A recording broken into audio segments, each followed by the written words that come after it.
Hello and welcome back. The last section, section E in Module 7 is social engineering. What is actually social engineering? In this section, we'll talk about spam, phishing, farming, rogue antivirus, and what is this PUAs and PUPs. Um, so what is social engineering? So basically, the definition of social engineering is a deceptive practice that exploits human psychology by inducing victims to interact with a digital device in a way that is not in their best interest. So basically, they're just tricking you to, like, for example, this is good for you, click this one, and then when you click it, it's uh it's actually going to do bad things on your computer or maybe steal something from you.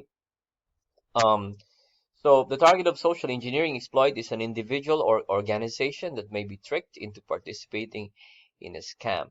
For example, maybe you have received an email that says, um, "I know somebody. I'm the attorney of blah blah blah, and I'm releasing $1 billion to whoever responds to this email."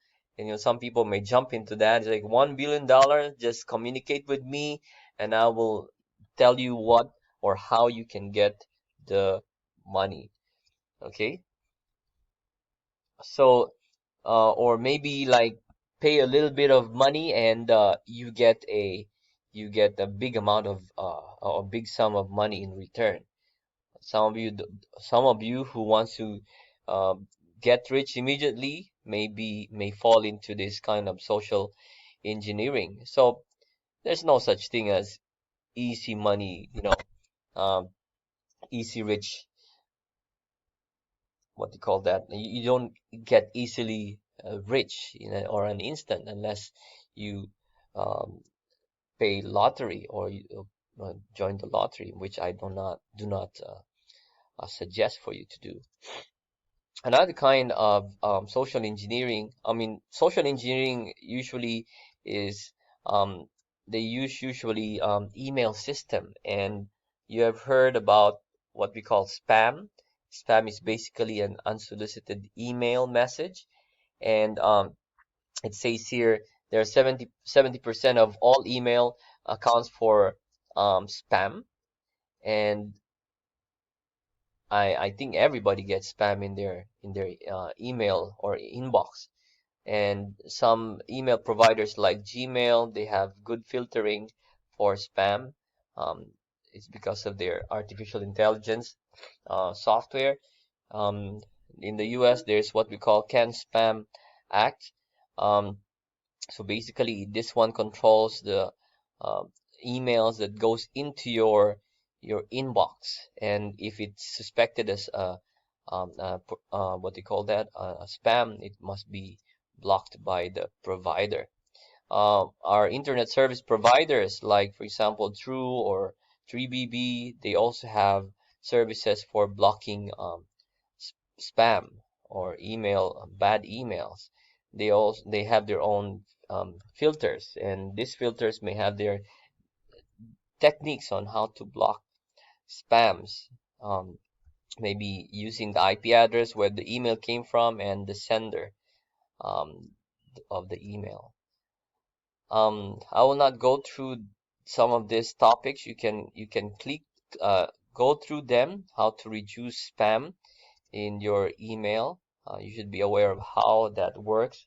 Um, Let me just go directly to the spam filter. Of course, spam filters are out there in the internet. Um, One reason why we block some websites or many websites on our campus is that your computer can be infected, and they can use your computer to send out emails.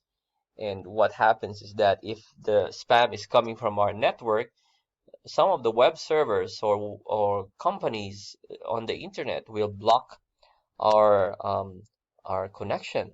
That's not good for us. There were cases when I was the network administrator, there were cases of such happening on our network just because of the students' computers are exploited, and so everybody's affected.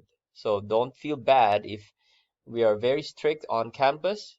It's because to protect the majority of our users, all of the users on campus.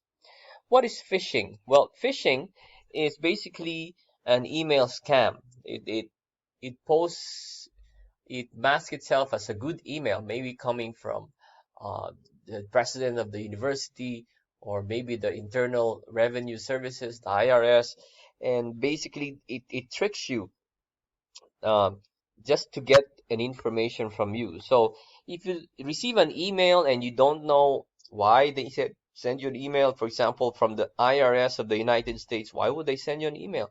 Disregard that email. Another type of phishing is spear phishing. This is targeted attack um, to members of a specific organization. Maybe it's coming from FedEx.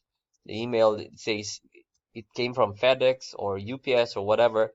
Um, that is a targeted phishing attack, or what we call spear phishing. Here's an example of phishing from Bank of America. This is not legit emails. They are just phishing emails.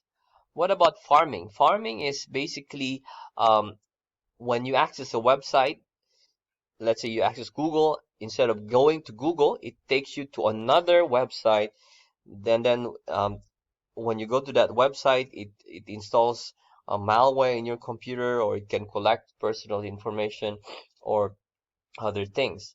You have to enable safe browsing in your browser if you know how to do that. In some computers, there's also what we call smart screen filter in Microsoft. It's better to be aware of these things. If you access a website and it redirects you to another site, uh, investigate why it happened. As an example here, you access a website and it takes you to this. You get an information that says this website has been reported as unsafe. Don't continue with that website. What about rogue antivirus exploit? Um, Sometimes you get a warning about virus alerts on your computer. How many of you have received such things? It's threatening you, right? So basically, it tells you that, hey, there is a virus detected in your computer, and please clean it by clicking yes, or clicking OK. And once you click OK, then that's it. They already taken control of your computer. So basically, if you're using an antivirus and another virus pops up, in my experience, I've seen like McAfee come out of my screen, but I'm not using McAfee. Please disregard them, or seek the help of IT professional. To do not proceed in using or going to the website. There's a term called PUP and PUA. PUP stands for potentially unwanted program, or another one is PUA, potentially unwanted application. Don't interchange these two.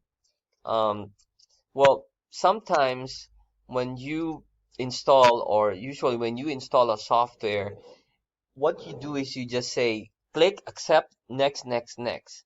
But did you know that if you use the recommended action, sometimes they install other software behind it? For example, here, quick installation recommended, and it's also installing Groovorio, and make groovorio.com my homepage. You don't want that to happen, right? So what you can do is you go to the advanced installation option, and then you uncheck the software that you don't want to be installed. This one is installing VLC Media Player, and make sure that you only install the VLC Media Player, not the extra software that VLC Media Player is offering. So it's better to click the advanced installation option. I When you're installing Avast, also it installs other software that you may not need. So it's better to use the advanced installation, or sometimes it's called custom installation instead of the quick installation, or how do other terms? What are the other terms? Usually it's quick installation, but I would suggest you read what are the other software that, or what other options it will do. If you don't like it, you go to the advanced option or custom installation option, and then you untick the one that you don't want to show up. So that's the end of Module 7, Digital Security. I hope you've learned something. Please go through the sections once again. We will have a quiz on Monday. Um, please make sure you read the other materials, go through the sections that we have not covered, the self-explanatory slides. Please go through them and be ready for the quiz on Monday. God bless.